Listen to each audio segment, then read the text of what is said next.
to buy ETH on Trust wallet using BNB Smart Chain. Hello everybody, hope you're all doing fine. I'm back with yet another video on crypto basics, and in today's video I'm gonna guide you through how to buy ETH on Trust wallet by using BNB Smart Chain. To learn how, keep watching the video until the very end. First of all, go ahead and tap on Trust wallet application. After you do that, you will be entered in the home screen of your Trust wallet application. Now go ahead and tap on the option of buy beside receive and then search for ETH BNB Smart Chain. Now go ahead and tap on the only option that is available, and then you'll be entered with the currency.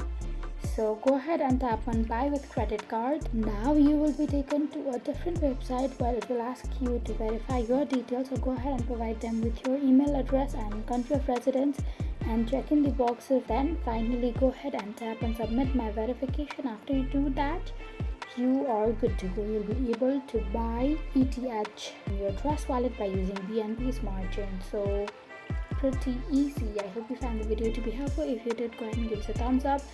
And do not forget to subscribe our channel and also press on the notification bell icon so that you'll always be notified when we post. I'll see you in the next video. Goodbye until then.